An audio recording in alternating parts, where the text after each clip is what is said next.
नमस्कार श्रोते हो, आपल्या ऑडिओ बुक्स बाय आरती या यूट्यूब चॅनलवरती तुम्हा सर्वांचे अगदी मनापासून स्वागत आहे. आनंदाची दिवाळी ही कथा आपण पाहिली. परिस्थिती गरिबीची असली तरी स्वाभिमान मात्र जपणे हीच शिकवण श्यामकडून व आईकडून मिळते. साने गुरुजींची खूप मोलाची शिकवण म्हणजे स्वाभिमानाने जगू म्हणणाऱ्याने मरावे, परंतु कर्ज कधी काढू नये. श्यामच्या आई व वडिलांचा एकमेकांप्रती आदर आपण पाहिला. स्वच्छतेचे महत्त्व देखील सांगितले गेले आहे. प्रेमपूर्वक त्यागातील आनंद स्वतः अनुभवल्याशिवाय तो समजत नाही असे श्याम म्हणतो. चला तर मग पुढील कथेस सुरुवात करूया. रात्र 23वी. अर्धनारी नटेश्वर. मे महिन्याच्या सुट्टीत मी घरी गेलो होतो.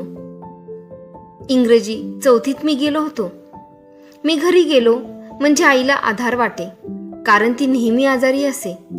एक दिवस ताप येई, दुसऱ्या दिवशी ताप निघाला की ती पुन्हा कामाला लागायची. ताप आला की निजायचे, पण ताप निघताच उठायचे. ती फार अशक्त झाली होती. मी आलो म्हणजे तिला बरे वाटे. मी तिला पाणी भरण्यास, धुणे धुण्यास मदत करीत असे. अंगणाची झाडलोट करीत असे. आईचे पाय चेपायचे हा तर सुट्टीतील माझा नियमच झालेला असे. एक दिवस बाहेर स्वच्छ चांदणे पडले होते. जेवण खावणे झाले होते. वडील जेवून बाहेर गेले होते. धाकटे भाऊ झोपी गेले होते. आईचे उष्टे शेण वगैरे झाले. आई मला म्हणाली, श्याम, थोडे दळायचे का रे? का तुझे हात दुखतायत? संध्याकाळी तू खणले आहेस, घोळीचा दळा केलास ना, हात दुखत असेल तर नको. मी म्हटले, मुळीच हात दुखत नाही. जात्याच्या खुंट्याला तुझा व माझा हात दोन्ही असतात. तुझा प्रेमळ हात माझ्या हाताला लागून मला शक्ती येते. चल, मी अंगणात जाते घालतो, पोत्यावर जाते घालतो. आईने घाल म्हणून सांगितले.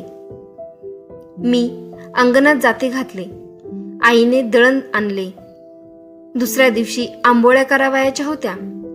मला आंबोळ्या फार आवडत असत. माय लेकरे अंगणात दळत होती व चंद्रवरून अमृताचा वर्षाव करीत होता. मंद गार वारा सुटला होता.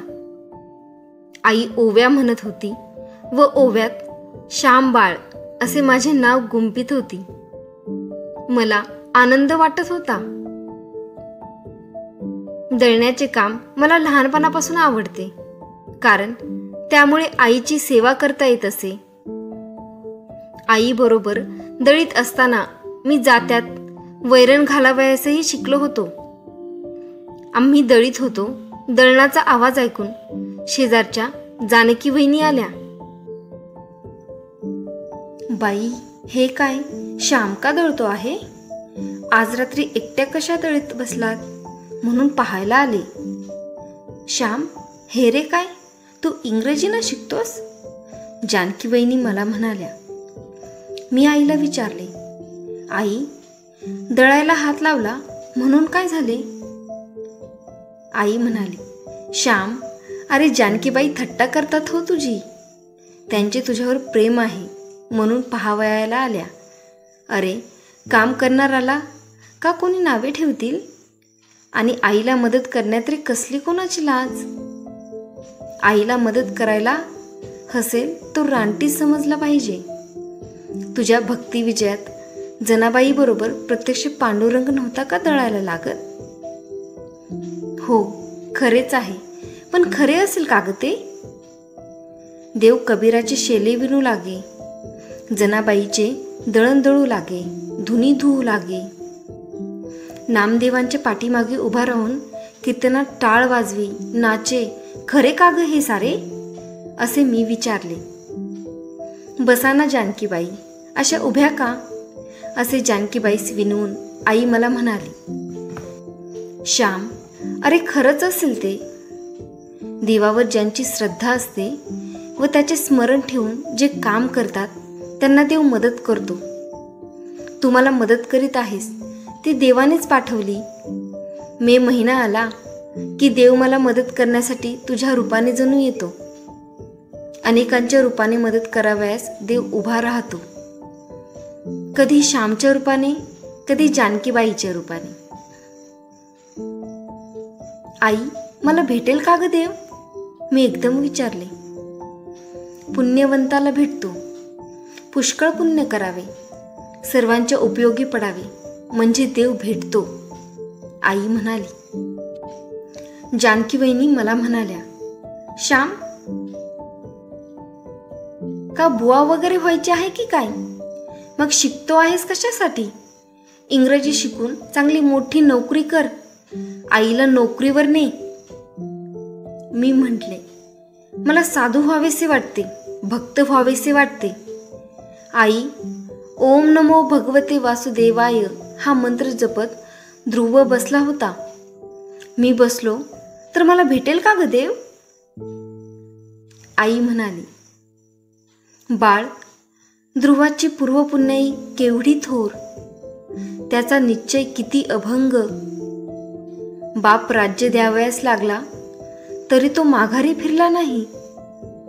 इतके दृढ वैराग्य कोठून आणावयाचे? या जन्मी चांगला होण्याचा प्रयत्न कर, मग केव्हा तरी देव भेटेल. जानकीबाई म्हणाल्या, श्याम, सोड, मी लावते हात, दमला असशील तू. मी आईला म्हटले, आई, तूच जरा हात सोड, जानकीबाईंनी व मी दळतो. जानकीबाईंनी मला वैरण घालता येते, डोळे मिटून सुद्धा घालता येते. मी आता तरबेज झालो आहे. आई, सोड ना हात थोडा वेळ. मी आईचा हात सोडविला व जानकीबाईंनी आणि मी दळू लागलो. मी वैरण घालू लागलो. जानकीबाईंनी, पहा कसे पीठ येत आहे ते, डोळ्यात घातले तरी खोपायचे नाही, पहा ना, मी त्यांना म्हणालो.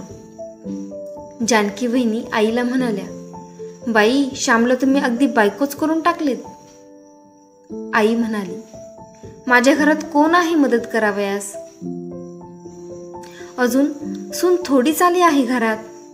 श्याम नाही मदत करणार तर मग कोण करील?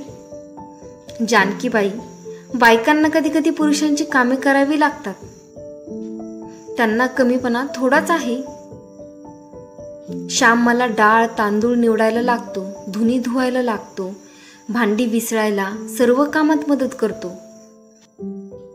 त्या दिवशी माझे लुगडे धुतले न हो. मी म्हटले, श्याम, लोक तुला हसतील तर म्हणे कसा? आई, तुझे लुगडे धुण्यात माझा खरा आनंद आहे. तुझी चौघडी मी पांघरतो, मग धुवायला का लाज वाटेल? जानकीबाई, श्यामला नाही वाटत काही. मी श्यामला बायको करून टाकले आहे तरी त्याला ते आवडते. मित्रांनो, आईचे ते स्फूर्तिमय शब्द मला अजून आठवतात. पुरुषांच्या हृदयात कोमलता, प्रेम, सेवावृत्ती, कष्ट सहन करण्याची तयारी, सोशिकता, मुकपणाने काम करणे या गोष्टी उत्पन्न झाल्याशिवाय त्याचा पूर्ण विकास झाला आहे असे म्हणता येणार नाही. त्याचप्रमाणे स्त्रियांच्या हृदयात धैर्य, प्रसंगी कठोर होणे, घरी पुरुष मंडळी नसेल तर धीटपणे घरची व्यवस्था पाहणे हे गुण येतील तेव्हाच त्यांचा पूर्ण विकास झाला असे म्हणता येईल. यालाच मी लग्न म्हणतो. लग्न करून हेच साधावयाचे. लग्न करून पुरुष कोमलता शिकतो, हृदयाचे गुण शिकतो, स्त्री बुद्धीचे गुण शिकते. विवाह म्हणजे हृदय व बुद्धी, भावना व विचार यांचे मधुर मिश्रण, मधुर सहकार्य होय. पुरुषांच्या हृदयात स्त्रीगुण येणे व स्त्रीजवळ पुरुषगुण येणे म्हणजे विवाह होय. अर्धनारी नटेश्वर हे मानवाचे ध्येय आहे. स्वतः पुरुष अपूर्ण आहे, स्वतः एकटी स्त्री अपूर्ण आहे, परंतु दोघे एकत्र येऊन दोन पूर्ण व्यक्ती बनतात. दोन अपूर्णांच्या लग्नाने दोन पूर्ण जीवजणू बनतात. निराळे लग्न लावण्याची आई मला जणू जरूरच ठेवीत नव्हती. प्रेम, दया, कष्ट, सेवा या स्त्री गुणांशी आई माझे लग्न लावून टाकीत होती. धन्यवाद. आजच्या कथेत स्त्री पुरुष समान आहेत असे सांगितले आहे. दोघेही अपूर्ण आहेत, पण एकमेकांचे गुण आत्मसात करून पूर्णत्वास जाता येते असे श्याम म्हणत आहे. विवाह म्हणजे हृदय व बुद्धी, भावना व विचार यांचे मधुर सहकार्य होय. लग्न फक्त शरीराने, भौतिकरित्या असे इथे श्याम नाही म्हणत, तर पुरुषाने स्त्रीतील गुण आत्मसात करणे व स्त्रीने पुरुषातील गुण आत्मसात करणे होय. धैर्य, प्रसंगी कठोर होणे, धीटपणे, पूर्ण व्यवस्था पाहणे हे पुरुषातील गुण स्त्रीने आत्मसात करावेत, तर प्रेम, दया, कष्ट, सेवा हे गुण पुरुषाने आत्मसात करावेत. स्त्री गुणांशी आई माझे लग्न लावून टाकीत होती असे श्यामला वाटत होते. तुर्तास इथेच थांबते. अशाच नवनवीन कथांचा आनंद घेण्यासाठी चॅनलला सबस्क्राईब करा. आपला अभिप्राय मला नक्की कळवा. भेटूया पुढील भागात. Thank you so much. जय हिंद.